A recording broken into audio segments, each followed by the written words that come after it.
जो बैठे हैं महिमा करें और परमेश्वर आप लोग आशीष दे। हमारा जीवन का सबसे बड़ा गवाही है कि जब मेरा पवित्र आत्मा जब मेरे शरीर पे यहीं पे मेरा शरीर पे पवित्र आत्मा छुआ था तो मेरे अंदर ऐसा मतलब जोश आता था, ऐसा जुनून आता था कि किसी शैतान को मैं देख नहीं पाता था, यानी कि मैं नहीं पवित्र आत्मा देख नहीं पाता था और जिस पे हाथ रखता था वो नष्ट हो जाता था। यानी मेरा हाईलाइट कोई चीज होता है ना, हाईलाइट है शुरू में यही नहीं, मेरा गांव में भी हाईलाइट, मेरा रिश्तेदार, यानी कि मैं जिसको मैं प्रार्थना करता था उसका तुरंत मतलब चंगाई, तुरंत एकदम। जैसे अंग्रेजी दवा खाते हैं आप लोग, बुखार लगा है बस तुरंत प्रार्थना किए, बुखार दवा नहीं खाना है, आप बुखार खत्म,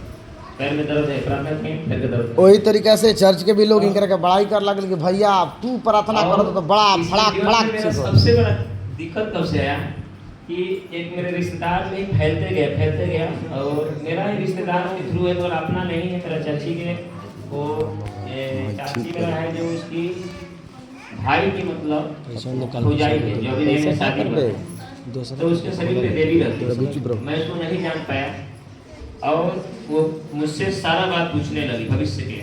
और मेरा परमेश्वर मेरा पवित्र आत्मा हर चीज़ में जो देख लेता है, कोई जैसे टीवी पे चलता है ना कोई कैमरा,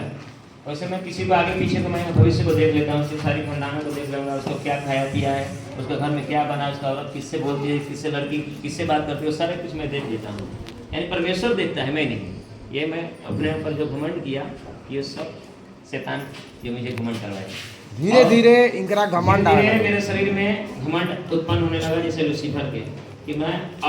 किसी को नहीं भी पूछता था ना तो मैं आपको बोलते थे भैया आपके जीवन में ये दिक्कत है, आप ऐसे आइए। और वो लोग हमको क्या है अन्य जाति वाले तोड़ने लगे, ठीक है, बहुत सारे तोड़ने लगे। मेरे गांव समाज में बहुत सारे को दुआ प्रार्थना के मरे के मुर्दों को मैंने जिलाया, परमेश्वर ने मुर्दा वाला कैसे पटक देता था घर पे और वो सब अपने पैर पे खड़ा हो जाता था। यानी मगर कोई परमेश्वर को नहीं चुना, एक इंसान वहाँ पे चुना है जो यहाँ पे आया है और अभी भी है। कहाँ? दिलीप कुमार। कहाँ भाई बता? नहीं, अच्छा बाहर उसके जब मेरे भैया जो मेरे बाबू को छठियार में गए थे ना, उसके भाई के ऊपर शैतान गिरा था, मतलब घर में इतना शैतान मतलब पड़ता था कि सब लोग मतलब उसके डर से मतलब छछाक खड़ा हो जाता था घर में। लड़की इधर गिर रही है, मतलब आई थी अपना किसी ससुराल से, उसका लड़की आई थी, मतलब उसकी मतलब बेटी आई थी घर में, वो अगर अलग गिर रही है, उसका भगनी अलग गिर रही है, यानी सब लोग परेशान। और जिस पे मेरा हाथ जाता था ऐसे वो तुरंत मतलब अंग्रेजी दवा की तरह तुरंत शांत। उसी तरह मेरा घमंड आने लगा धीरे धीरे कर दिया कि हम सोचे फिर क्या बीच में सबसे बड़ा ये चीज है कि भैया के प्रति बुराई चर्च में होने लगा, भैया ऐसे भैया वैसे, और हम नहीं जाने कि ये मनुष्य नहीं शैतान ये सब बुलवा रहा है। मैं ये नहीं परख पाया। सबसे बड़ा गलती ये है कि सब शैतान की योजना था और मेरे कानों में भरने का सब चीज शैतान की योजना था। अब धीरे धीरे कर करके मैं सुनने लगा और अंदरे मतलब भैया से तो मैं ये बात बोला था कि हम सीधे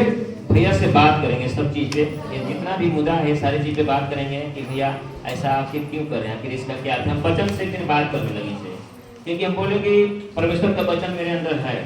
मैं भैया के अंदर भी वचन है तो मेरे अंदर भी वचन है, वो भी वचन से बात करते हैं तो हम भी वचन से बात करेंगे।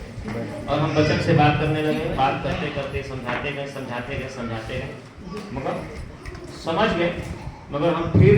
मेरे मन में छल था कि ये जो है ये गलती ही है, क्योंकि किसी को दांते धर लेना, किसी को कान छू लेना, किसी को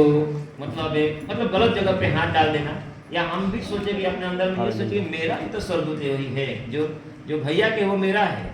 ये बात अभी तक नहीं जानते हैं तो समझ लीजिए कि जो इनका स्वर्गदूत है वही मेरा है, सेम टू,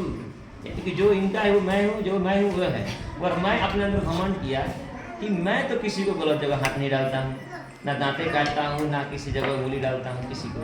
और फिर भी शैतान तो भाग ही जाता है, तो भैया क्यों आजमा रहे हैं ऐसे करके। यही मेरा अंदर का छल रह गया, ये घमंड रहे हाँ, कि मेरा सेम टू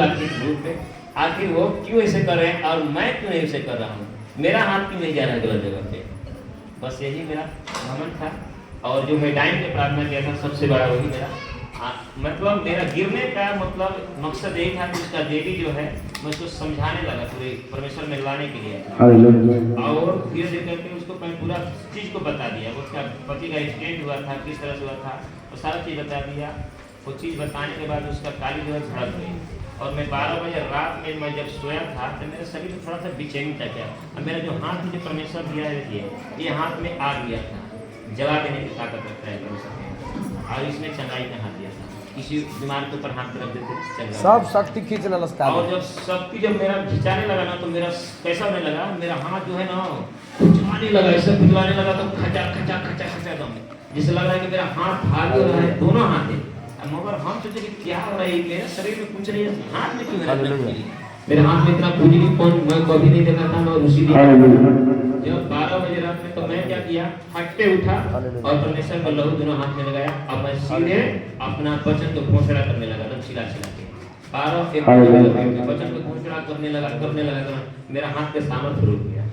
जब परमेश्वर में सामर्थ्य रोका, मगर फिर उसको नहीं आजमाया कि मेरे शरीर में दुष्ट आत्मा है क्या, फिर मैं सो गया, मतलब खुजली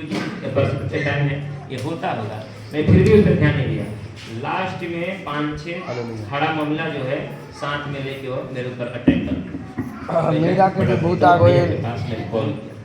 बाकी के भैया बताएंगे कैसे कैसे कहानी है मेरा। जितना भी लोग के